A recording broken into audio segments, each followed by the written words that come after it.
facility, as this can affect the quality of the meeting. The meeting will be recorded, and data collected during the recording of the meeting will be retained in accordance with the Council's data retention policy. The recording of the meeting may be added to the Council's website. Members accessing the meeting remotely should use their SBC or KCC laptops to participate virtually. If you join using the link on the website or on a mobile or tablet device, it's not always possible to identify you, and you may not be recorded as in remote attendance. I would ask members to speak clearly into their microphones and to switch the microphone off after speaking. Otherwise, remote participants may be unable to hear the next speaker.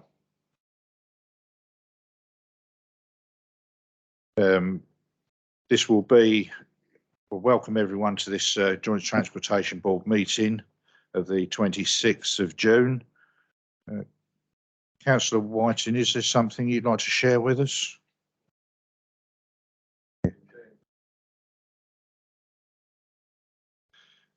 Welcome everyone to this hybrid Swale Joint Transportation Board meeting, including any members of the public. I advise that the following staff are in attendance in the either in the chamber or remotely. Swale District Manager for KCC, Alan Blackburn, is attending remotely. The National Highways Project Manager, Daniel Rollison, is attending remotely. KCC Project Manager, Richard Shelton, is also attending remotely. The Seafront and Engineering Manager, Mike Knowles, attending in person. Active Travel Coordinator, Adrian Oliver, is attending in person. And we have a Democratic Services Officer, Kelly McKenzie, in person, and Joe Millard attending remotely.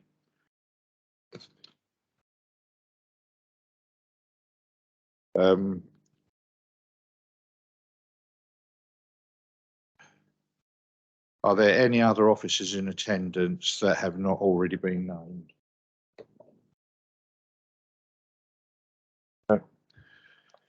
Okay, thank you.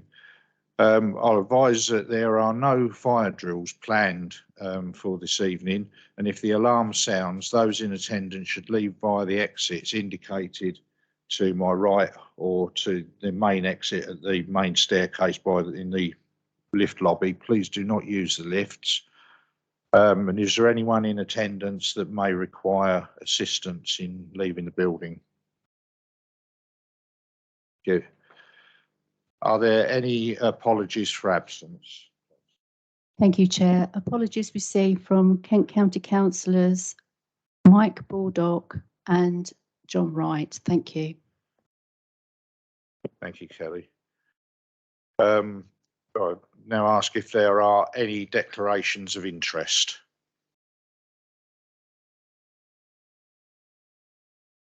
No, thank you. I'll now ask members to approve the minutes of the meeting held on the 27th of February, those that can remember that far back. Minutes 718 to 731 as a correct record. Thank you. Agenda item 6, public session. There are no registered speakers on public session this evening. I am going to reorder the agenda slightly. I'm going to bring in at this stage Daniel Rollison on agenda item number 10, as he needs to get away quite quickly, who will update us on the M2 Junction 5. So, Mr. Rollison, please. Good evening, and yeah, thank you very much for reordering the agenda on my behalf. It's much appreciated. So yeah, good evening, everybody. I'll just give a quick verbal update on how the scheme's going, and then obviously field any questions afterwards. I do have some of my project team in the call as well. So I've got Adil, Matt, and Jill Wan. So I may ask their input at some points or they may jump in. So since our last meeting, so February, as you mentioned earlier, a lot has happened. Anybody driving through the project would have seen quite significant change in that period. So predominantly it's to the sort of the south side of the roundabout, sort of the Stockbury side is where we've done most of the work during that time. So we've undergone a number of traffic switches. So you would have seen any journeys on that side of the roundabout have been altered slightly. So we've essentially shifted the traffic sort of towards east to use our new link road, which will become a detrunk road when we're finished, but is currently housing the southbound traffic if you're travelling towards Maidstone. And likewise, we've then shifted the northbound traffic onto what was the southbound carriageway. And then to do that, has by doing that, it has allowed us the safe working room to really attack the main structure. So again, if you've driven by in the last few weeks, you would have seen quite significant works underway in the retaining walls for the main structure. So they are into their sort of, I think it's about 7th or 8th week now. Probably got about another 3 weeks to go, and then that southern section will be completed. We've just done the piling works for the foundations for the northern part of the structure. So then, what that will allow us to do in sort of mid-August is to bring in the first of the 2 bridges, which will be to the south of the roundabout. So that'll be fitted in August, sort of mid-August time. We're just confirming exactly when that will be. And then to the north side of the roundabout, again, we've done a key traffic switch, which has allowed us to move the southbound traffic onto what will become the westbound slip roads, but it's currently, like I said, it's similar to the south side. It's housing the southbound traffic. So that again has allowed us to take up what was a southbound carriageway and prepare that for the next phase of works. Mid-July, we will move the northbound traffic. So if you were travelling from the roundabout towards Sittingbourne, we will move the northbound traffic onto the new slip road, which is being constructed adjacent to it. So we will do that key traffic switch, and then that will allow us the whole central section of the A249 to the north of the roundabout. It allows that entire section to start doing the retaining walls on the north side, so that they'll essentially mirror what's currently being done on the south section, and it will also allow us to start doing the foundation works for the northern bridge as well. So that'll kind of go on until the latter part of this year. So that means is sort of as you get towards the end of this year, the main structure will really have taken shape. We will have done the bridge, we'll have done the main structures, and probably the central bit in the roundabout as well. So it'll really start to take shape there. We've also, you will hopefully have noticed, we've opened the link road from Maidstone Road up onto Old Street and permanently shut the bottom of Maidstone Road where it comes out onto the main roundabout. So we've so we opened that I think it was about 2 weeks ago now. So yeah, that was again another key part of the project. In terms of kind of upcoming works, we're just working through the plans for the westbound slip roads. So I may have touched on this previously, but that most of the work there is offline. So I'm sure you'll all remember the eastbound slip roads where we obviously had that closed for a significant period of time. I think it was about 20 weeks in the end. The westbound slip roads will not be to that same extent due to the nature of the works, but it may require, or it probably will require, some full closures.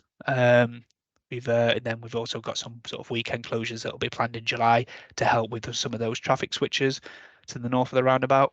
And again in August, when we put the bridge deck in, hopefully we can do this without a closure, because it's just to the side of the carriageway, it's offline, but we may need a closure to safely install the bridge deck. But we're just working through those plans at the moment. I think that's essentially probably the bulk of what's happened since February. The project is still on track for its open for traffic sort of towards the end of next year. We're obviously into the better months now in terms of the construction. If we have a similar to what we had last year, then yeah, like I said, by the time we get towards the end of this year, it should really start to take shape and will be into the home stretch, if you like. A lot of the statutory undertaker diversions that have held us up previously are out of the way now. We don't have much of those left, so it's all within our gift now, more or less. So yeah, so it's starting to take shape. I'm happy to field any specific questions from anybody. Thank you, Mr. Rollison. I have Councillor Whiting first, please. Yeah, thank you, Chairman. I'm obliged. And Daniel, thank you. I mean, we've met a number of times. I'm always amazed how much of the detail you seem to be able to cover as a project manager for such a large project. So I'm really grateful for that. I'd certainly like to congratulate you on how you've progressed the works. Every time I drive along there, it seems you can't recognise what was there a week before because so much work has been done. And I think also your communications from Highways England into the local community is much improved. And so I'd like to thank you for that. My question relates to the last point you raised about the Maidstone Road, the new Maidstone Road connection onto Ode Street. I don't know if other members of the committee have tried it, but when you get to the top and you hit a T-junction with Ode Street, you are confronted with traffic coming from your right-hand side over the brow of quite a steep hill, and you can't see what's coming. So you either have to you have to pull out, not really very sure, and it's a very short sight line to the other side of the brow of that hill. So I'm talking about traffic, for members' benefit, talking about traffic coming off the A249, as it were, up the hill towards Tunstall. And as it comes up the hill, you've got this new junction and you can't see what's coming from the right-hand side. I am quite surprised that KCC Highways permitted that. And I'm quite surprised that Highways England think it's a safe junction. It would seem to me a much safer option for the Maidstone Road as it comes up the new hill onto, sorry, Daniel, you can't see my arms, which I'm waving about, but as the new road meets the old Ode Street, for that to have right of way and for traffic coming from Tunstall on Ode Street to have to give way to the traffic that's going left or right, because it seems to me, I've tried it 3 or 4 times, and I felt every time that I was taking my life in my hands by jumping out and doing a right-hand turn at that T-junction. I welcome Daniel's views, Chairman, through you. Thank you. Yeah, thank you for Whiting. I did note the when I travelled through there the other day, but I still went on the old part of it down to the bottom of the hill where it joins the main A249. It hadn't been converted over then, but I did think myself that could be a bit of a black spot. Daniel. Yes, thank you. Yeah, I can't see your arms, as you say, but I know exactly where you're talking about. So yes, I mean, what I can guarantee is that it will have been safety assessed. It will have gone through a safety audit before it was opened. But I do understand your perception, and that's, I suppose that's the most important thing, is how safe the drivers, well, how safe something is perceived to be and how safe drivers feel. So, you know, we will pass those comments back, and we will. What I can do is we'll speak to the safety auditor, particularly about the matter that you've raised.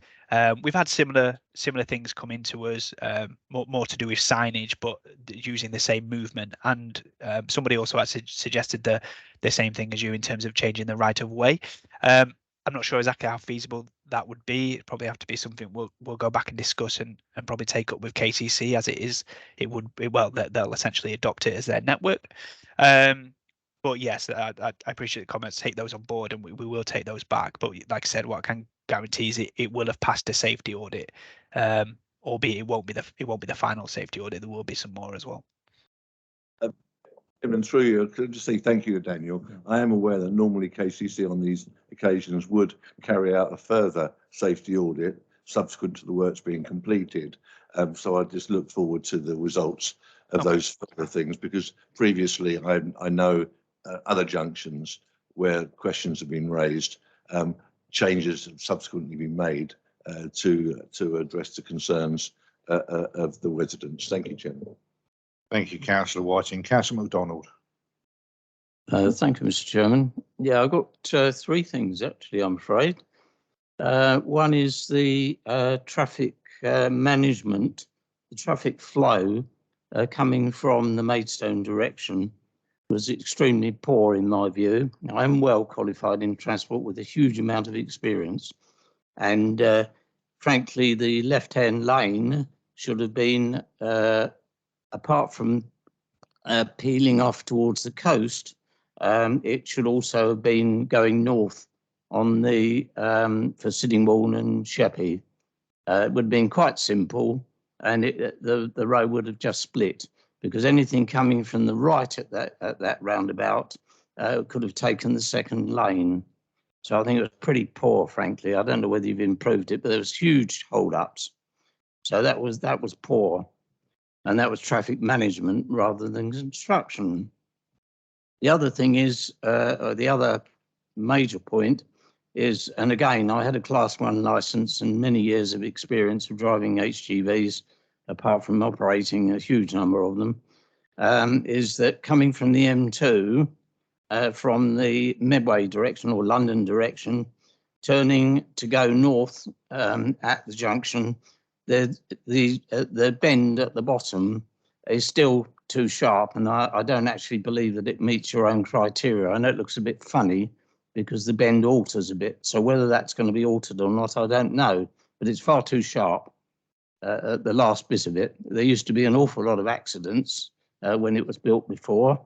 There haven't been any, touch wood, since, but there were a lot of accidents at that point of lorries losing their loads and also turning over. So that desperately needs to be looked at because it is poor. That's the, I think you probably know which bend it is. It's where you come down the slope, and of course vehicles are moving fairly quickly, and then turning towards, to go north, it's quite an extreme bend. And obviously R6 needs to take a bit of a wider berth. There are 2 lanes there, so that is possible, but it's still too sharp. And the other thing which I brought up last time, and I was just heard some excuses, was why the job has gone on so long. I know there's been some good progress now, I can see it. But again, in my construction days, we did do some roads and things like that. And really, I know it's for the benefit of the contractors rather than anybody else. They should have been working 24/7. You know, and that would have, the whole job would have been finished, because I understand the price to the taxpayer, and although I'm old, I'm still paying tax. And if these projects are dragged on, then the cost to the taxpayer is more. And I understand the cost of the project has gone up quite a bit. So that's something that the MP needs to take account of. Thanks very much indeed. Thank you, Councillor MacDonald. Daniel, did you want to come back on that before I bring in the next questions? Yeah, of course. So first of all, the northbound traffic approaching the roundabout and the segmentation of the lanes. I completely appreciate what you're saying, and it does cause long delays. But unfortunately, that's the only way that can be set up, and it because essentially what you've got is the split of traffic from our traffic modelling or from traffic counts shows that it's quite an even split between the traffic that goes on the eastbound slips, so to go coastbound, and the traffic that goes either straight on or right. There is more that goes straight on and right, so straight on towards Sittingbourne or right around the roundabout. However, it's probably about 40% goes left. So if you were to have the traffic in any other way, the overload on one of the lanes would be much worse than it is now. The reason it's like that is because we've temporarily taken away the dedicated slip road that takes you onto the eastbound slips if you were traveling coastbound. So where you had previously essentially 2 lanes and then it cuts into 3, it's now 2 lanes. So there is no other way to have that set up, unfortunately, without causing an unbearable overload on any of the single lanes. The bottom of the eastbound slip, the curve of the road that you talk about, again, that has had a swept path analysis. It's been through a safety audit, it's been risk assessed, and all of those have shown that it's a perfectly safe road, and it's as per the DMRB standards. We wouldn't have been able to build it unless it was off standard, or we had a departure from those standards, which I don't believe we do for that section of the road. In terms of the overall program, what I can say is that we're about halfway through now, and we've maintained our end date despite challenges and issues we've had outside of our control. We're still maintaining our end date, which is a huge achievement to the project. And you know, it's not always efficient and feasible to work 24 hours a day, 7 days a week. And what I can guarantee you is that the contractor is very much incentivized to build the job as efficiently as possible. So if it was more efficient and more time and cost saving for them to do that, they would do that because it is commercially beneficial to them. There's only so much you can do before it becomes inefficient. And we also obviously have to have the traveling public has to be kept in mind. You're absolutely right. If we could just go in, shut the place, we build it in 6 months. But we can't do that. The nature that everybody knows, the junction and the approaches, they're so sensitive that we have to be very careful with how we do things and how we phase it. And it's taken a lot of time and effort to make sure we get that balance correct. And like I said, if it could be done any in a better way, I can guarantee the contractor would have done that, because that is how they're incentivized. Thank you. Councillor Booth, please. Thank you, Chairman. I hate playing top trumps, but I've got 40 years experience on the highways. Well, that's how long I've been driving anyway. What I'd like to do is to offer some rather than negative commentary, some positive commentary to Daniel. Thank you for your update, Daniel. A couple of things to note. I arranged for Kent County Council Planning Committee to visit the site, to meet with the contractors on site and understand some of the methodology that they're using. And that was found to be extremely beneficial. The next planned meeting for KCC committee will be when one of the bridges is installed. So we're looking forward to that. So again, thanks for that, Daniel. I have one question. The 7th to the 9th of July is the Kent Show. Can you just confirm to us that the 249 won't be closed during that weekend, primarily to give those half a dozen visitors from City Morn and Sheppey to the Kent Show a relatively easy traverse to the top of Detling? Thank you, Daniel. Yeah, so kind of what I touched on earlier about having to be very aware of of our surroundings and the travelling public. So we did actually have a planned lane closure for 2 of those 3 days, but we have rephased that and moved that to the following week. So yeah, it was going to be a couple of days over the weekend. We've moved it into the week. So again, that is a rephasing, and it's not an ideal situation, but we understand the importance of the Kent County Show, and we had a lot of liaison internally about that. So yeah, I can guarantee I can say that no, we won't have any traffic management on the network during that time, apart from what's obviously on now. That's brilliant. Thank you very much indeed. Thank you. Councillor Harrison, please. Thank you, Chair. It's along the lines of Councillor MacDonald. Daniel, it isn't just this Stockbury issue, because we have it on lots and lots of roads. There's an awful lot of people out there who are driving cars who are almost blind. That's obviously why they can't see the get in lane sign, so that instead of getting in the right lane where we who've got a mile long tailback are, they decide to get in the coastbound lane and then cut in, causing, fortunate there's people in the proper lane driving properly. Otherwise, we'd have had an awful lot of accidents there. And as this isn't going to be finished for quite some time, is there some way that you can get some sort of delineation along that along the dotted lines, so that where it says get in lane and you don't, you end up going on the M2 coastbound because you can't get anywhere else, because it is so annoying. And the best traversing from Maidstone to Sheerness was 14th of May, where you actually shut the A249 coming up to Stockbury. We came down the M2. It was lovely. We sailed through because all those idiots weren't trying to jump in front of everybody. So perhaps we could do that regularly. Next trip is in August. If you could manage it for that weekend, I'll let you know specifically which one. Thank you. Always happy to make allowances where we can. Yeah, I completely appreciate your frustration, and it's you know, it always comes back to individual driver behaviour, and you know, if we could teach everybody how to drive properly, I'd love to. And it is frustrating. In terms of delineating the lanes, you know, first and foremost, we have to take safety into account. And if you put any hard barriers in, any hard barrier that you put in, you always run the risk of additional accidents. You also have sort of the exit from Churchill is not far from the roundabout. So what you have is then the distance between Churchill and any barrier they put in, I would assume that the weaving length would be too short, because obviously there are people that come out of Churchill that legitimately need to then switch across into the right hand lane. So yeah, so you kind of have to take that into account as well. It is unfortunate, and I do completely appreciate your frustrations. But yeah, it's not something we can really, you know, really enforce, unfortunately.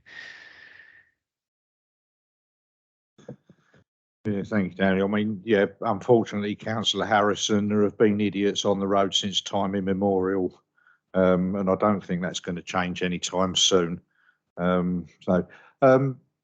Do I have any further questions or comments for Daniel, please?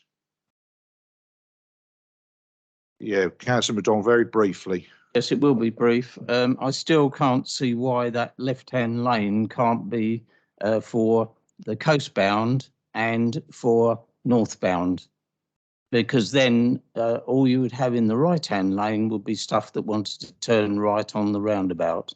And it's quite simple. If a mug like I can see it, I'm sure whoever designed that traffic management scheme, unless they did it on a computer, and one doesn't always get the results from a computer. It's so obvious to me, and as I say, I've got 60 years of experience of driving and considerable number of vehicles, so including Arctics. Just briefly come back. What I can do is I can send you a follow up email with the reasoning the traffic flows. But essentially, if you had the left hand lane as left turn or straight on, you would have something like 80% of the vehicles in the left hand lane. So then all you're doing is switching the overload from one lane to the other, but also making it worse. Whereas the split now is probably around 60-40, something like that. But you're probably going to, if you make it 80-20, it's just, all it's going to do is just make the left hand lane even more unbearable than the right lane currently is. But yeah, what I'll do is I'll happily send a follow up email with the traffic flows and our reasoning behind that decision. And also just want to add to anybody, it was mentioned earlier, we welcome some of the planning team on site. If anybody wants to come to site and have a look around, we can take you around and explain our you know, our building sort of methodology and our phasing, and you can come and see it firsthand. And I feel the feedback I tend to get from doing those is a real appreciation of the complexities of what we're doing. And it tends to put into context the kind of the updates I give, and also kind of what you see as you drive past, because I do appreciate that it's difficult to really understand what's happening when you're driving past. So yeah, that's an open invitation. Please feel free to reach out to me directly, and we can arrange any kind of site tours for anybody. Thank you, Daniel. And I'm afraid I'm going to play devil's advocate, Councillor McDonald. I completely disagree with you on the way the laning is done. I agree with the way that it's put there now, because when it was laid out previously, when you came down the A249 and you stayed in the left-hand lane to go straight on and towards the Sittingbourne and the Isle of Sheppey, you used to get cars that would go down the outside of you in the right-hand lane, and then when they get to the junction, they realise that they've gone in the wrong lane and they cut straight across the central reservation barriers in front of you. And I think if you changed it now, it will make that 10 times worse. Do you think the same, Daniel? Yes, yeah, maybe what I said. I absolutely agree. It is the best way to do it. Although I understand the perception of it, it is the best way. Before you did have, as you just touched on, really, you had that dangerous weaving, but it tended to be on the roundabout itself. So yeah, all you would do is just move the problem. It's not gonna, unfortunately, it's not gonna be perfect or much better until we reopen the dedicated slip road, which again will then create much more free flowing traffic across all 3 lanes. Lovely. Thank you very much for your presentation, Daniel. I don't see any more hands raised for comments or questions. So, yeah, thank you very much. Thank you all. Thank you. Take care. Right, members. Having reordered that for Daniel to come in because he needed to get away, we will now go back to agenda item number 7. Proposed coach parking, Church Road, Upper Brents, Faversham, and I believe that's you, Mike. Thank you, Chair, and good evening, everyone. Yes, there are no changes to the submitted report, which was basically an informal consultation on a proposed bus parking facility for up to 2 coaches and a section of single yellow line on the opposite side of the road along the Brents, or Upper Brents in Faversham. Thank you. Mr. Thomas. Thank you, Chair. I just wanted to ask Mr.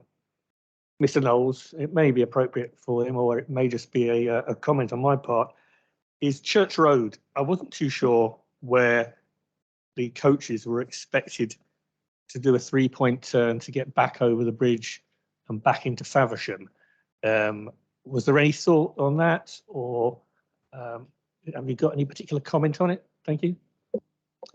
No particular comment. I believe this was something that was raised as the response that we received. So we consulted with 5 residents, and the one response we get did include that question.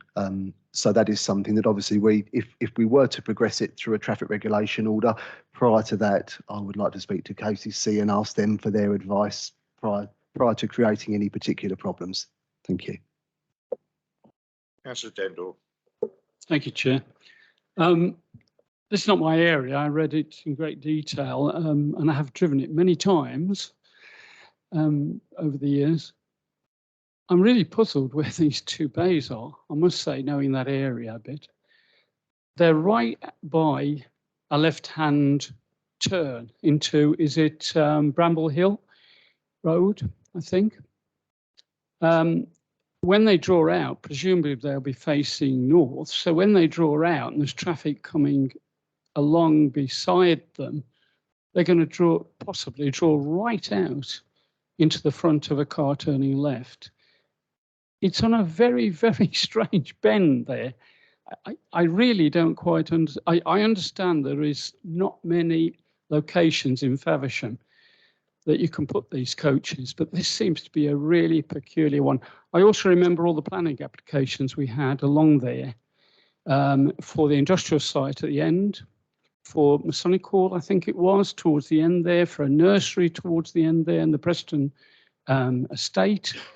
All sorts of parking problems along there. So I'd be interested in the dangers of putting it there. Thanks. Thank you, Chair.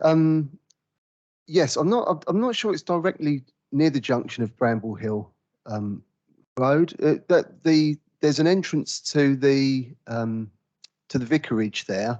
It's opposite the car park, but I didn't think it was directly on the junction. But I will stand to be corrected. If the location we had came through from via our business development officer. I don't believe that's her official title, but and also through a representative from the town council who had also looked at Thomas Road as an alternative site but that was deemed inappropriate because of the width of the road there. But I'm more than happy to come back to you to confirm location on that. I say the plan is relatively close in scale because of the need to show the location for the proposed single yellow line and also the coach parking. But it's I believe that was the entrance to the vicarage, as I say, and I think the junction of Bramble Hill is further down to the south. But as I say, I'm more than happy to investigate that and make sure that is the case. I can come back to you on that one. Thank you, Mike. Very briefly. Yes, unless I'm reading this diagram wrong, it's between the turning into the industrial estate on the other side and Bramble Hill Road.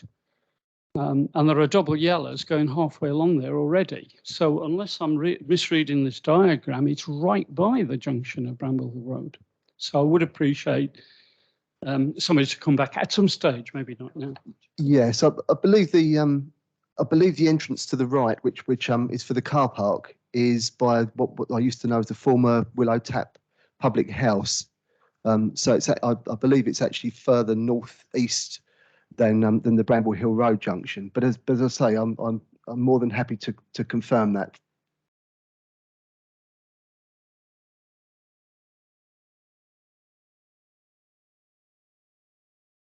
The location is outside the church. Isn't that Upper Leeds? Church Road is a very small section. Outside the Brent's Church.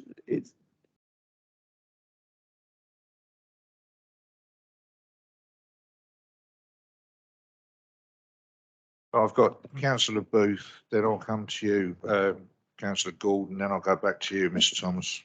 Yeah, thank you, Chairman. Similar to Mr. Dender, it's not my patch, but it, I suppose, proves that I read the agenda pack. Yeah, the drawing is very clear on page 10 of the agenda document. It shows exactly where it is.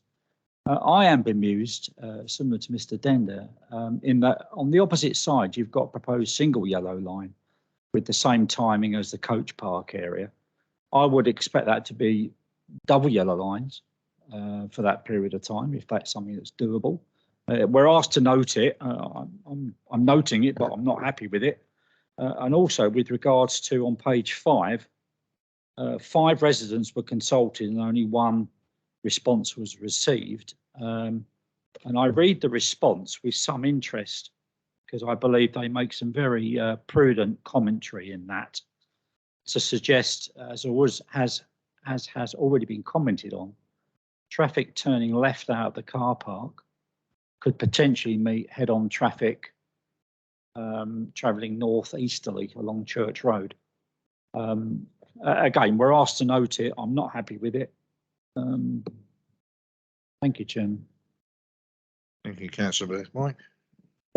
I can just come back on the single yellow line over double yellow line option.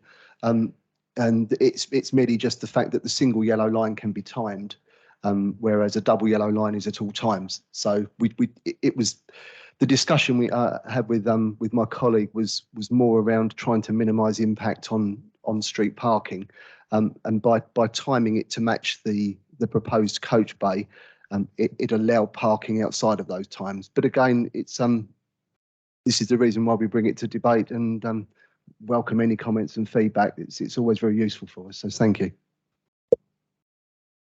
Thank you, Councillor Booth. Come back quickly. Thank you, Chairman. I appreciate it. So therefore, yeah, for commentary, I would change the single yellow line to double yellow lines if the proposed parking bay is going to be retained. If it's not, you've saved a few quid. Thank you. Thank you, Councillor Gould. Thank you. I just the 5 residents, presumably that's the people only immediately affected, because a lot more people use that road than also have been consulted. There's a lot of residents who drive down there. Yes, I can briefly come back on that. As with any informal consultation which we undertake, it's normally with the properties in the immediate vicinity. If it was to progress to a traffic order, then obviously it's advertised through the process on site and in local newspapers as well. But if it's deemed more appropriate to do a wider informal consultation, that's certainly something we can take back and pursue if that's deemed appropriate. Thank you. Mr. Thomas. Thank you, Chair. I'm finding this proposal a bit of a dilemma because we need coach parking in Faversham, but, and I've been listening to a lot of the other members' comments, I don't feel confident about this location. I'm not even confident it will be used. It has been coach parking on the other side of the road for as long as I can remember, and I don't know anyone who's actually, or any coach drivers that actually use it. Probably for the reasons a lot of the members have stated. When I look around the town, my favourite space would be on Love Lane, by the cemetery, opposite the Kingsmead development. It's a much wider road, and most coaches tend to come in that way. And currently, there are parking bays along there that could be converted into coach parking. I was going to, with your permission, Chair, and other members of the Transport Board, I'm wondering if we should refer this back to Faversham Destination Marketing Group, just to review this choice of location and consider other options like Love Lane, and possibly even consulting the football club to find out if there's any times some of their land might be used up Salters Lane. It is a very difficult situation to resolve for coach parking, and I don't know how urgent it is that we set up this other coach parking. I don't know when Mackinac are finishing their coach parking trial. I would like to just know a little bit more. If it has to go ahead, fine, so we've got somewhere to direct coaches when they come, but I am very concerned about the location of it, and a couple of the new ward members who got recently elected for the town council weren't aware that it was going to be going on, and they weren't very keen on the idea. Thank you, Chair. Thank you. Mr. Knowles, would you comment? Yes, unfortunately, I don't know the details on the current arrangements with Mackinac. I can certainly say that the colleague that approached me did give some degree of urgency. But having said that, I'm more than happy to take those comments back and discuss it further. And if deemed appropriate, we can pursue that further. Ultimately, we would want something that works and is going to be used, I think. So I'm more than happy to take that back. Thank you. Thank you, Mr. Knowles. Is there a timescale that this bay needs to be installed by, or is there still a further consultation process to go? So in terms of consultation, this is an informal stage. There's no legal requirement to do an informal stage, but it's a preferred option, particularly if it's a location which could generate objections. And then we would obviously, if we were to pursue it, we would then go down the formal traffic order stage, which we normally advise will take around 12 months from start to finish. Once the location's been agreed where the proposals will go ahead. So as I say, I don't know where we are with the current arrangements for Mackinac, but that's something I can certainly find out. But the formal order would take in the region of at least 12 months generally. Thank you. So just for my clarification, when the formal consultation has taken place and you've got the responses back from that would then come back to this body, would it? If there were objections received, yes. If there were formal objections received to the proposals, we would report them back. If there wasn't any formal objections, we would progress with the traffic order to minimise the time, which is the case which we do with all traffic orders. Thank you. Thank you. Mr. Tutt, did you want to say anything? Okay. Well, we have a recommendation, members, that we note the results of the recent informal consultation on the proposed coach parking bays and single yellow line. Recommend the proposals be progressed through a traffic regulation order. All those in favour of noting? Noted. Thank you, members.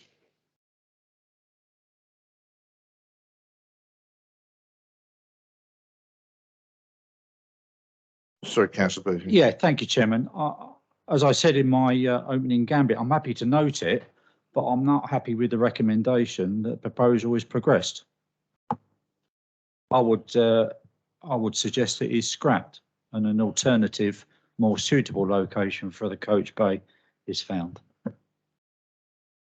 Is that a formal proposal, Councillor Booth? Go on then. Yes, please. I have a seconder. We're speaking to the proposal, Councillor Harrison. Thanks, Mr. Chairman. We are making a meal of this. We always do, don't we? If there's going to be objections, I begrudge paying for, I don't know, is it £1,000 these days for a TRO? I begrudge paying £1,000 to have it knocked on the head. If there are further discussions to be had with the town council, whose idea it was in the first place to get coach parking, they want it. Well, doesn't everyone? But then when you try and narrow down where it is, there are all sorts of problems. Now, I know if this was in my patch, which I would know as intimately as Councillor Thomas knows his, and I had concerns, I would not expect you to go forward until it had been thoroughly looked at with the town council and those members down there. So quite happy to note the first bit, but the second bit put in abeyance until further discussions have taken place. As a proposer, are you happy with that amendment, Councillor Booth? Always. Yeah, thank you. Okay. So all those in favour of noting the first part of the recommendation, but not the second part, and I believe scrapping that or noting that back to the officers. Is that correct? Yeah. Chairman, if I may, this is an important agenda item for Faversham. Yeah. Is there nobody here representing the town council? Well, I believe Mr. Thomas might be the only representative of the town council that's here, and he's through Calc, that is, isn't it? Through Calc, yes. Yeah. So I'm disappointed. I've said it before, Chair. I'm disappointed that we have an agenda item on the table, and with respect to Mr. Thomas, there's nobody here to talk about it. So yeah, I'm happy with what Councillor Harrison has said, and hopefully my seconder is as well. Okay, so members, all those in favour of that recommendation? Any against? Abstentions? So that is carried unanimously. Thank you.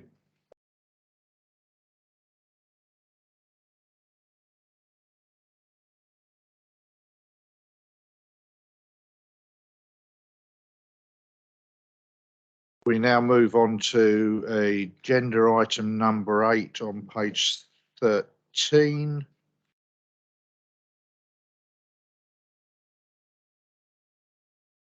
Again, Mr. Knowles, please. Thank you, Chair. Again, no changes to the submitted report.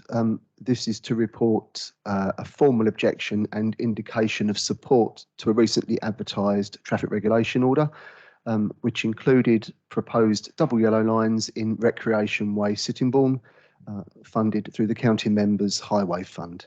Happy to take any questions. Thank you. Mr. Knowles, any questions or comments?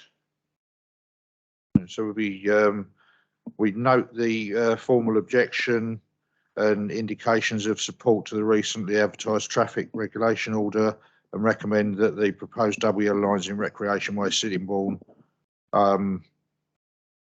progressed or scrapped. I think I need a proposal for either or. Councillor Booth. Yeah, thank you, Chairman. I note the proposal or recommendation, and I propose that the double yellow line area in Recreation Way is progressed. Do I have a seconder for that? Thank you, Mr. Tutt. So I have a seconder. Is there anyone wishes to speak to that proposal? All those in favour of progressing? Unanimous. Thank you.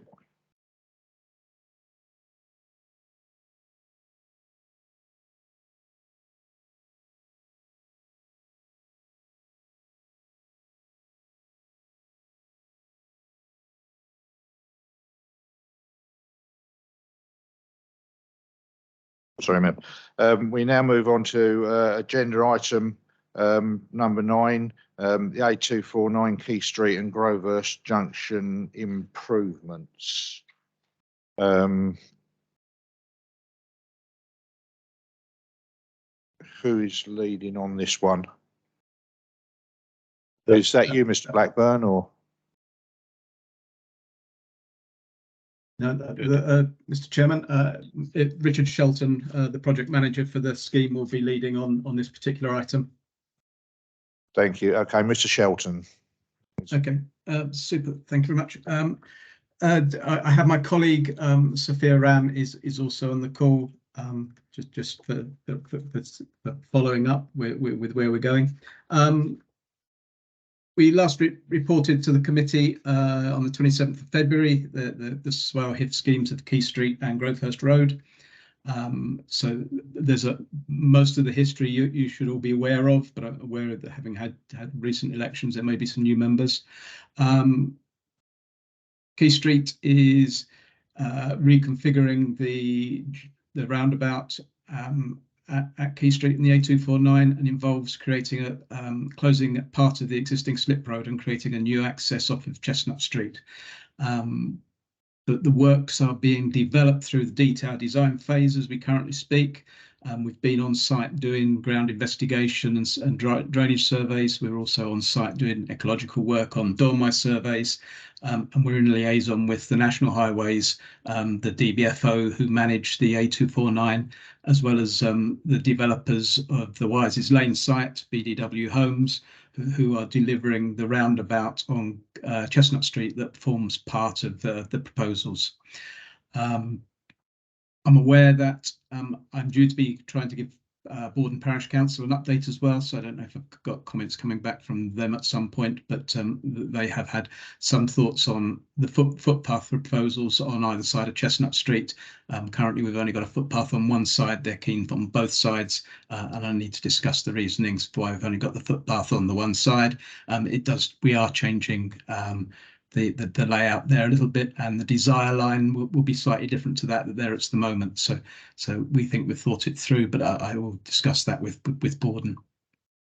We're aware that the developer was due to hopefully start his roundabout works in spring of this year, but I know they had challenges in getting their environmental permits all signed off to allow that to happen. And that they are now looking for a start of the roundabout in Chestnut Street in September, once they've got their dormice licenses signed off. The intention would be that they obviously get on and deliver most of their road off Chestnut Street.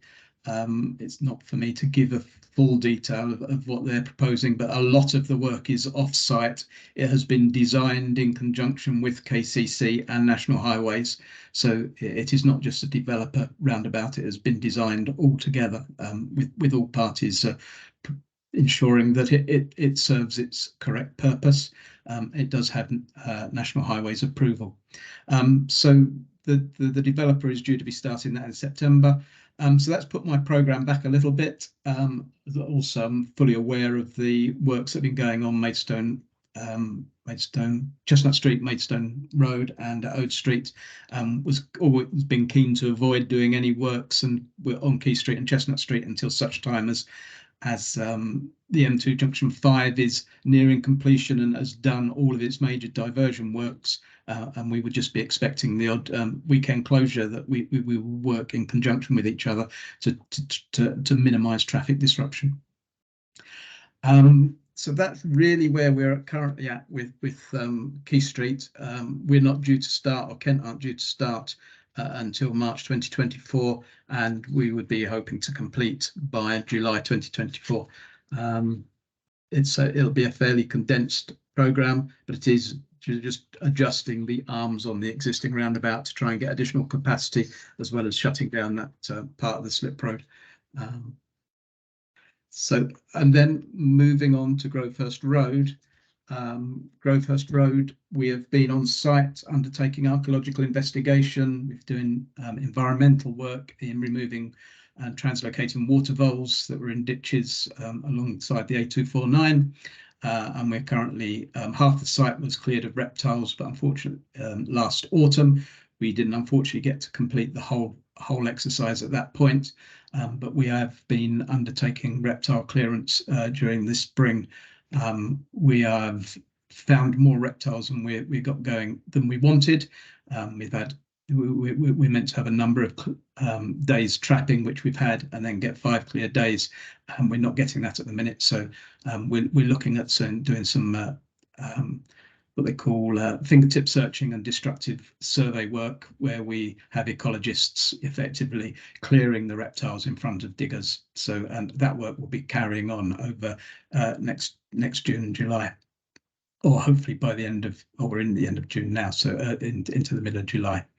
Kent County Council appointed Jackson Civil Engineering as the main works contractor, so we are now geared up with a contractor on board. The contractor has submitted these TTRO requests for his traffic management, and is working with both the streetworks coordinators to start looking at how we're going to get the road permits and the traffic management all embedded together, and with mindful of what's going on M2 Junction 5. There will be a requirement to have some traffic management out at the same time as M2 Junction 5 is going on, but we will endeavour to ensure, well, we ensure, not endeavour to, we'll ensure that when they have significant closures, that we will not be having similar closures on our part of the network. They got there first, unfortunately, so probably take priority. So we'll have to work around with around M2 Junction 5. We're also developing with the contractor the communication plans, and we're going to start sending out notification to the public once the programme is actually confirmed and the traffic management arrangements are actually confirmed. We effectively would wish to be commencing the works from the 17th of July. That's when the first of the TTROs comes in place. But as I say, we've still got to plan exactly when those works can carry on. The difficulty is we're doing advanced clearance works out there at the moment and then going straight into the main works. So whilst I'm saying we will be starting on the 17th of July, there will be some advanced works going on currently. So there is not a clean start date on site. So but we'll start to get the message out. We'll let the public know what we've been up to and what the plans are going forward. So I think that's really as far as I can take it today. You've had the report in front of you. I'm quite happy to take any questions on either or both the Key Street and Grovehurst Road proposals. Harry, thank you very much. I've got Councillor Dendor first, please. Thank you, Chair. And thank you for a good report. On the Key Street one, I mean, this roundabout we've known about for some years as part of the Wises Lane development.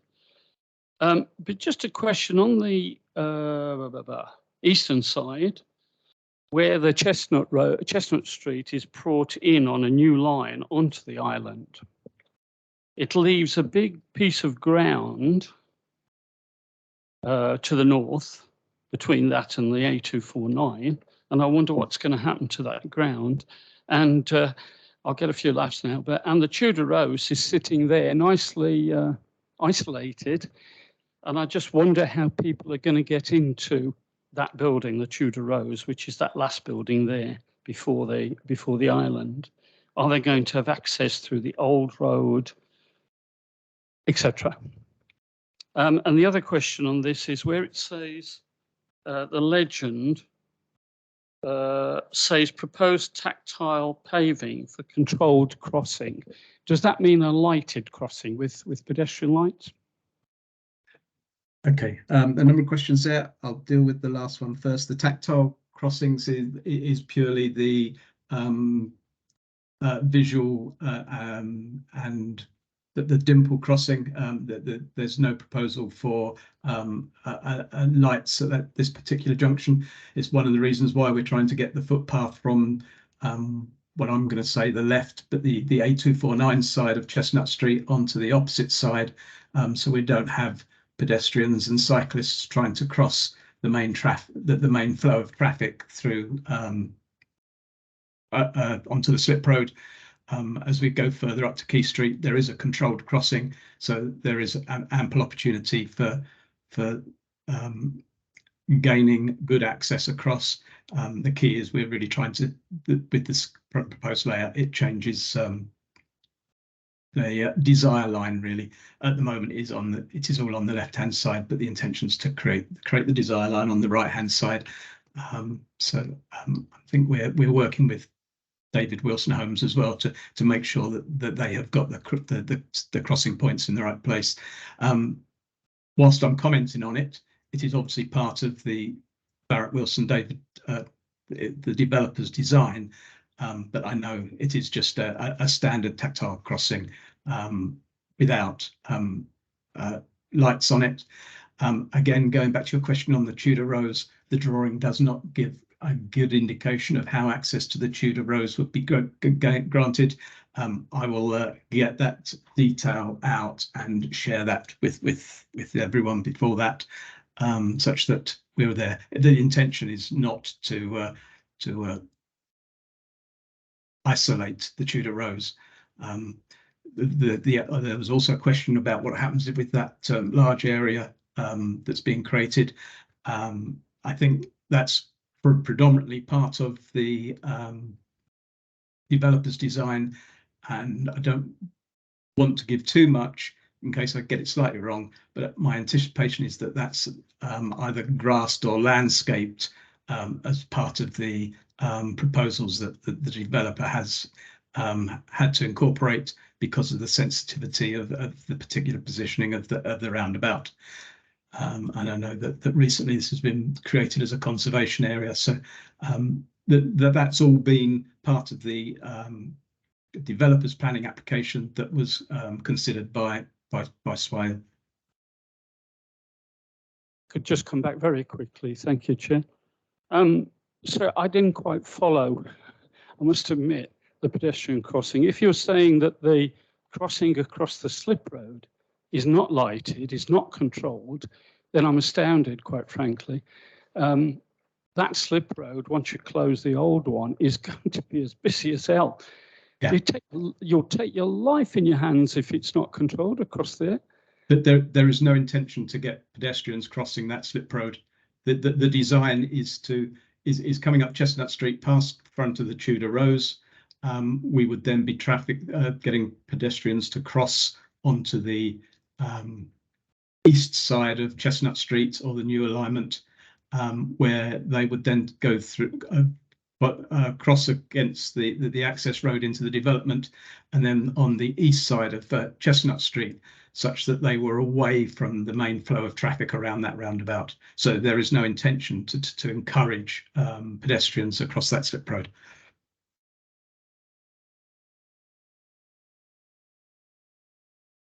Councillor Whiting, please. Yes, thank you, Mr. Chairman, and thank you, Richard. I think it's a very full and helpful report, and I which I applaud. And it will be quite nice, perhaps, to get one of these on a 6-monthly basis moving forward. Things will change. There will be updates. Progress will be made. I'm sure. And Chairman, through you, perhaps we could request that Mr. Shelton provide something on a 6-monthly basis. Mr. Shelton's got a very good record of delivering government-funded projects, and I point to the Barton Hill Lower Road one on the Isle of Sheppey. So I have every faith that he will deliver this to budget and on time to ensure that we can spend the money. And just for the benefit of new members, we have to remember that the administration at Swale here wanted to refuse this funding on the basis that it felt it would create more housing, when in fact the whole project, as is pointed out in the report, is to deliver the housing that's already in the existing local plan, not housing above and beyond that. And it was only thanks to KCC pushing government that we got this money, because had it been left to Swale, we wouldn't have this money and we wouldn't have an item to discuss tonight because there would be no improvements. So I think it's just useful for members to understand that. And I know that Mr. Shelton's delivery record, as I said, is extraordinarily good. A couple of things I'd mention in respect to the roundabout at Key Street, which I know well because I live near to it. The original plans for the improvements that have taken place thus far were to have traffic lights on every arm of that roundabout. Thankfully, the planners at KCC were persuaded only to put traffic lights on the one arm that came off of the A249 northbound, and subsequently, actually, the traffic flows at that roundabout have been very good. So while I understand fully the concerns of Mr. Dendor regarding pedestrian safety in crossing the various bits of this junction at Key Street, I hope that we can have, well, I'm sure, I certainly have faith in the planners now at KCC that they have got the interest of both the pedestrians and also the drivers that need to use that roundabout to ensure that everybody can use it safely and expeditiously without any great delays. So I just wanted to thank Mr. Shelton for the report and propose that we note it and request a further one in 6 months' time. Thank you, Mr. Chairman. Thank you, Councillor Whiting. You withdrew your request, did you, Councillor? Yeah, I did, Mr. Chairman. Mr. Dendor and Mr. Whiting took the feather from my cap. Thank you. Thank you. Councillor Gould. Thank you, Mr. Chairman. The Key Street map shows a proposed footway, but reference was made to trying to encourage cyclists not to cut over the Chestnut Street slip road as well. So what would be a route for a cyclist coming going northwards up Chestnut Street, say from the around that roundabout? And is what is proposed footway a shared way, or is it solely for pedestrians? No, the intention is that the footpath or the footway on the east and west round on the east side of Chestnut Street is actually a facility for both pedestrians and cyclists. It's a combined footway cycleway, and that is of sufficient width. It's not segregated, but it's of sufficient width that should give plenty of space for both parties to enjoy the facility. That's cool. And so on the roundabout that's yet to be designed, there'll be adequate crossing at that point as well, because there aren't really crossings shown anywhere on that roundabout, and how they move from the left side to the right side if you're cycling as well. How would there be crossings to enable that? Is that correct? There will be, certainly. The intention is for cyclists coming up Chestnut Street towards Key Street would be on the existing Chestnut Street. As they approach the roundabout, there would be a facility that allows them to cross the road to join the footway cycleway. There's a footway cycleway that goes all the way through the development site as well, and the footway cycleway that goes through the development site is then follows up and goes on the east side of Chestnut Street all the way up to Key Street itself. And then there are footway cycleway provisions around the whole of Key Street. There are some challenging crossing points there, but we're very mindful of desire lines that we've had to open up all of the crossing points. People will do their own thing otherwise. There is a controlled crossing point or at the top of Chestnut Street, just as you enter the Key Street roundabout. I've got the advantage of looking at the plan in front of me, so it's probably easier for me than you in the room if you haven't got the plan in front of you. But then there's the footway cycleway that goes to the south of the Key Street on that large expanse of verge that's on the existing bridge. Makes use of the existing crossing that we've put at the end of the northbound exit slip road. And then it follows around every single arm. There are controlled crossing points on Keycole Hill. The crossing on on Bobbing Hill, I don't think is controlled off the top of my head. That's just a at grade crossing, and then there's controlled signal controlled crossings on Sheppey Way as well.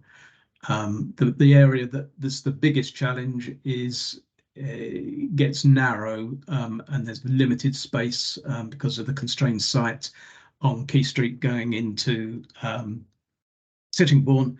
On the north side of Key Street, we've got the footway cycleway, and we'll then have the cycleways rejoining the main carriageway.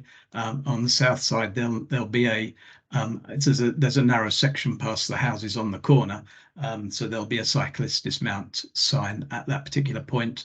I understand that the challenge is that cyclists may not choose to do that, but there will not be sufficient width to make it a formal footway cycleway, so we will have cyclists dismount at those particular points.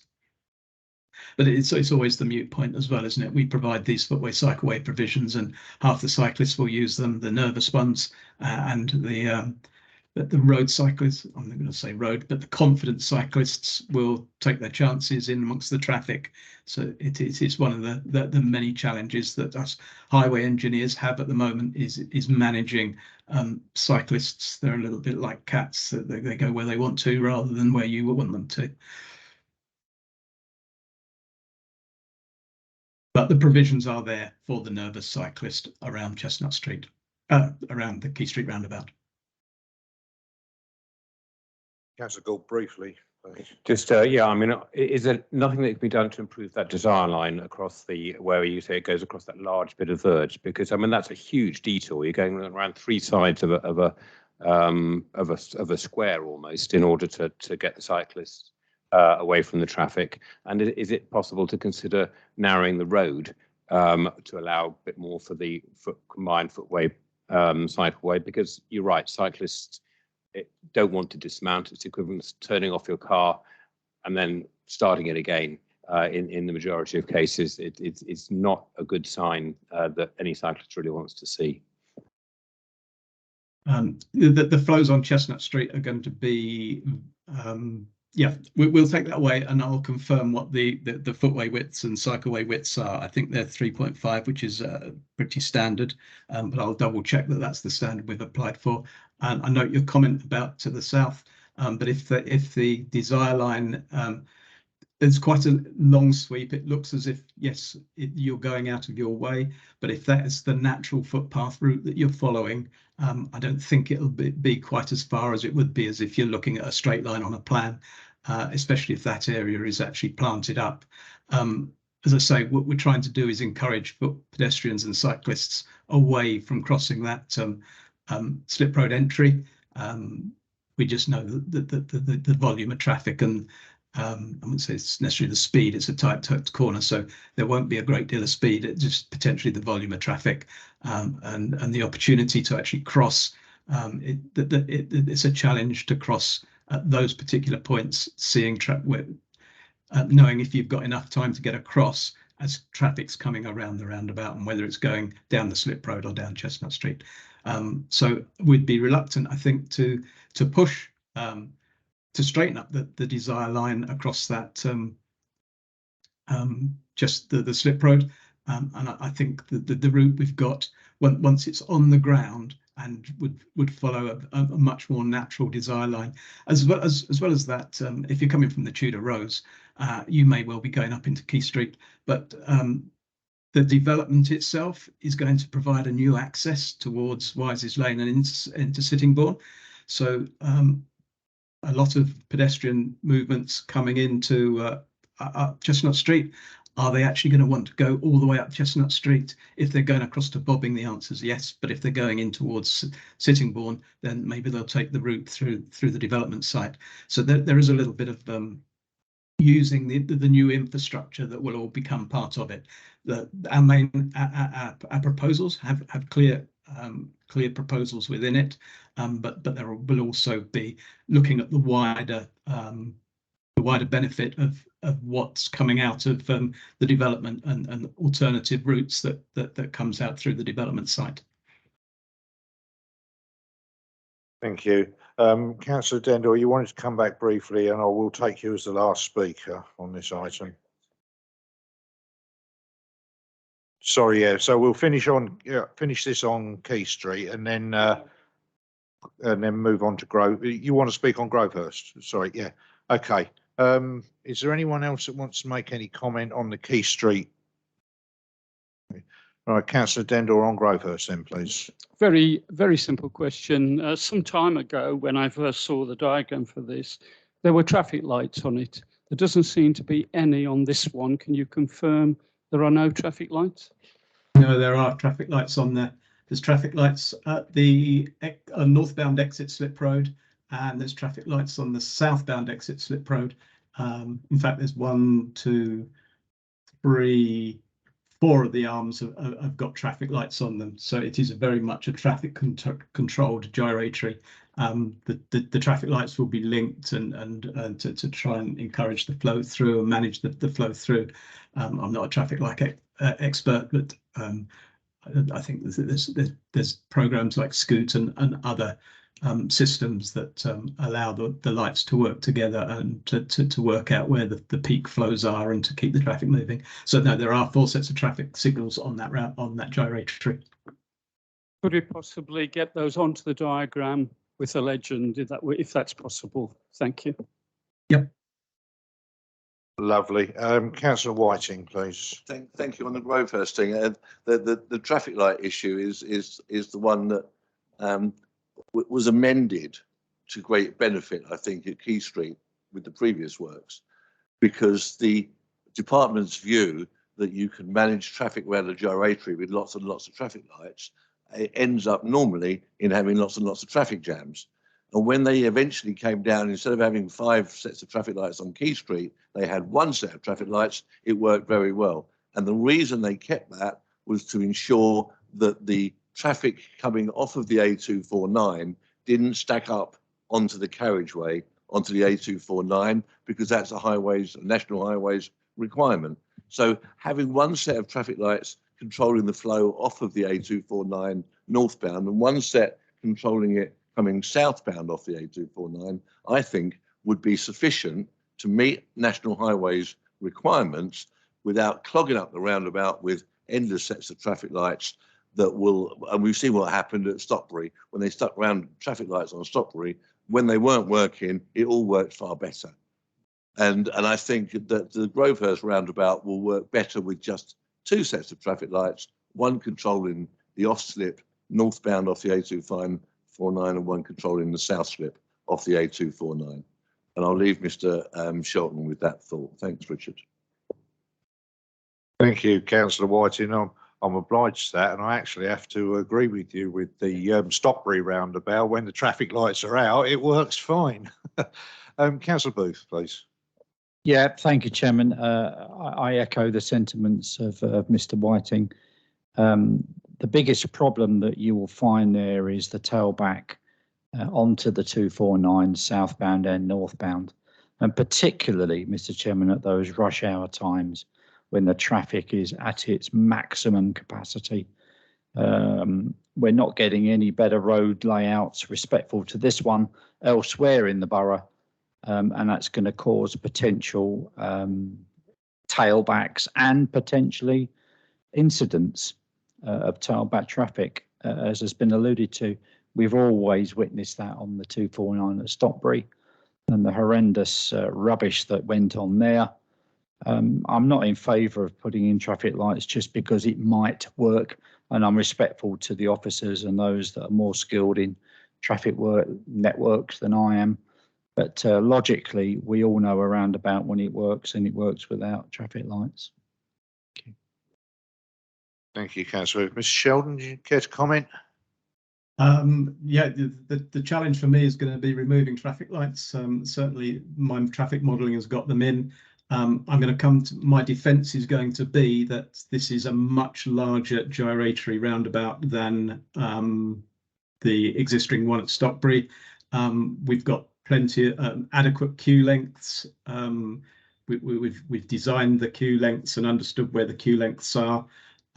So I'm comfortable that a traffic systems engineers that have come up with this proposal have come up with the best solution for the site.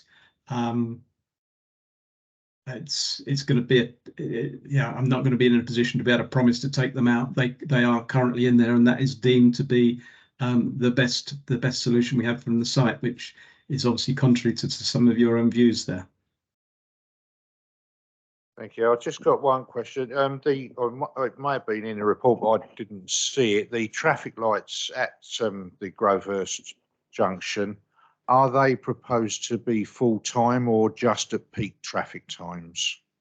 No, full time. Okay, thank you. Councillor Booth.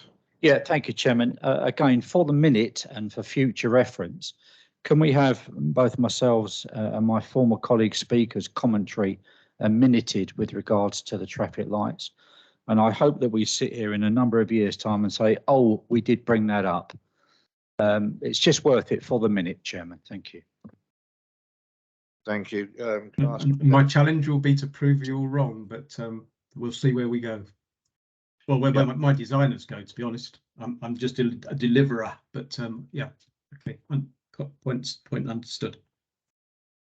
Thank you. I have asked our Democratic Services Officer to minute that so that it will be forthcoming. Councillor Dendell, briefly. Very briefly, I forgot to ask when asked about the traffic lights. The traffic lights are also the point for the pedestrian crossing, am I right? Yes, they are. There is control. Each of the pedestrian desire line through here is all controlled by through the traffic light system. So it does serve both purposes. It serves the regulating of the traffic and giving pedestrians and cyclists safe route through the junction.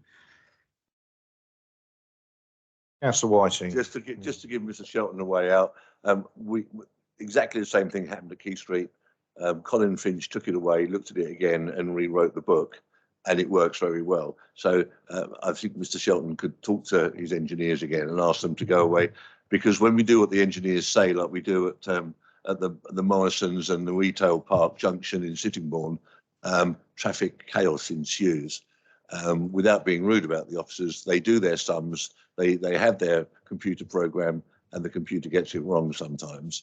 So I think a little bit of human love and care on this particular design before it gets the final sign-off would be very, very helpful.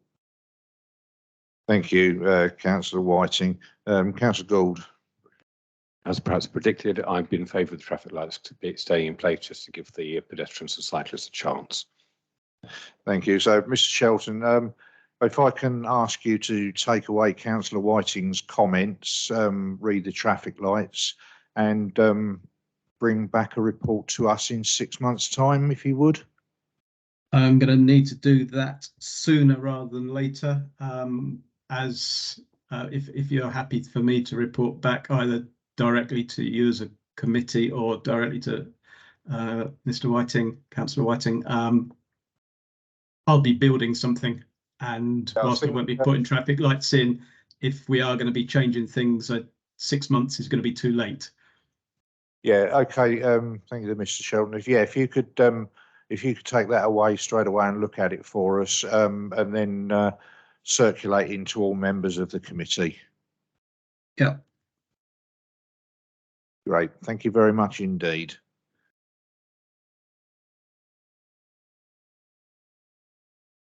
Right, so we move on now to agenda item number 11. Well, we note the update from Mr. Shelton. Yeah. We move on now to agenda item number 11. Who's leading on that one? Thank you, Chair. I'll take that if I may. This is our usual agenda item that we have each time. It talks about works programs, and obviously it's the result of several different authors who've come up with this report. If there are any questions, if members would like to contact me, perhaps by email after the meeting, and I'll try and put them in touch with the author that they need to speak to for their respective question. Thank you. Thank you. I do just have one comment from Councillor Whiting and one from Mr. Tutt. Thank you, Chairman, and thanks, Mr. Blackburn. It's just a clarification on page 39, the A250 Halfway Road. I just wanted to clarify. I'm not so sure that those works will sit within Minster-on-Sea Parish Council. I think they sit within the Queenbourne Halfway Ward, which is an unparished area, and it may just be worth having a look and updating that if I'm correct. Thank you, Chairman. Thank you, Councillor Whiting. I'll take that on board. You, Mr. Tutt, please. Thank you, Chair. A couple of things I could just mention to you, please. The first one for Bolton Hill says completed early June 23. It was meant to be completed early May. It hasn't been completed as of this date. It won't be completed until July 21. July 21st. So again, it's much longer than anticipated. It's now open as a single file with traffic lights, and the joint between the new piece and the two old pieces of road is quite appalling. You can't go more than 5 miles an hour. So it's something for Kent County Council to look at, please.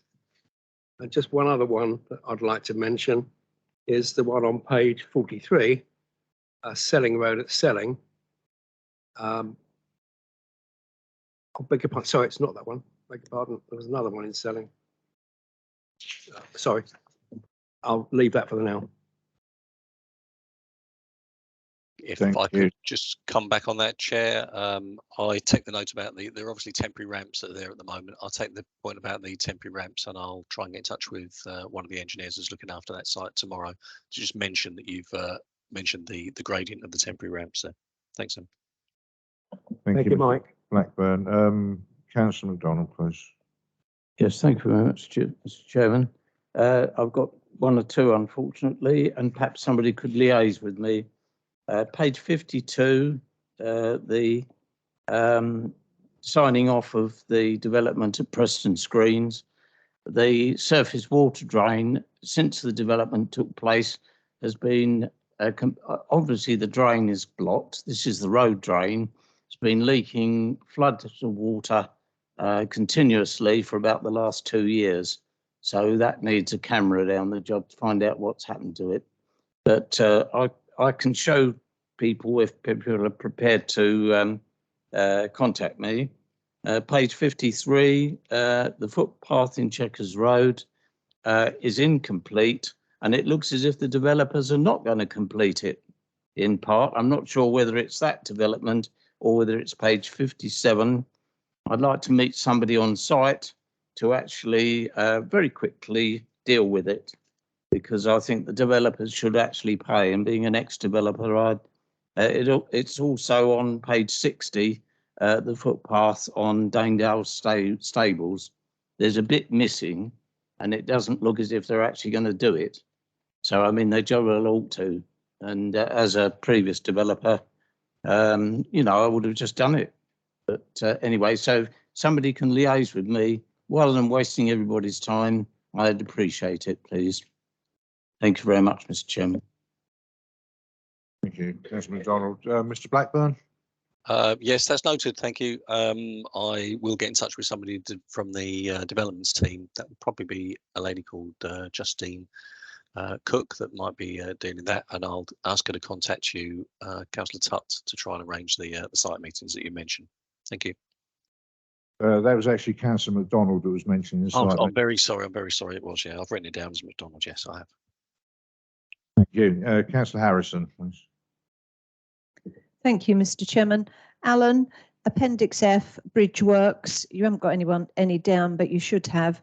The bridge over the Brill Way, when it was installed, the county soils and materials officer, the county soils and materials manager said that it should be inspected every 10 years because the posts would be sinking.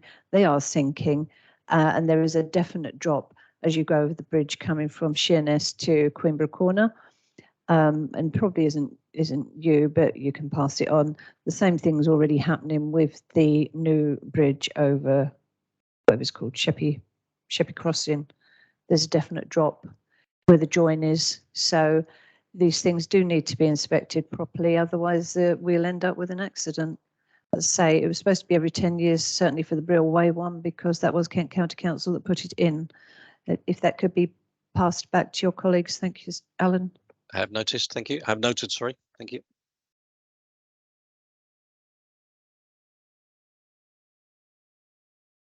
I've got Councillor Dendor first. The Quickly then. Department of Transport, not KCC. I'm Mr. Chairman, that was put up by Kent County Council.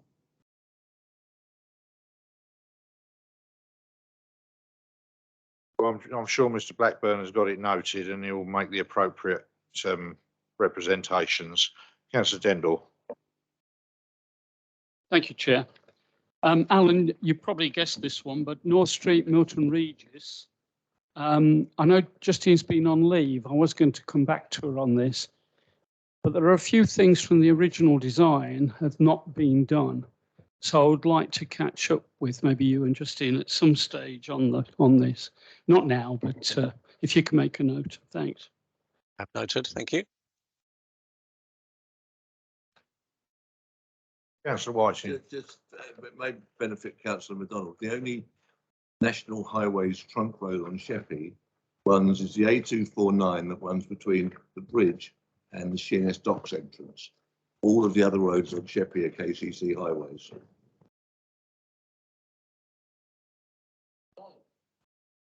Yeah, I'm obliged, Councillor Whiting. Over the marsh. No further comments on agenda item 11. We'll move on to agenda item 12. Mr. Dendor.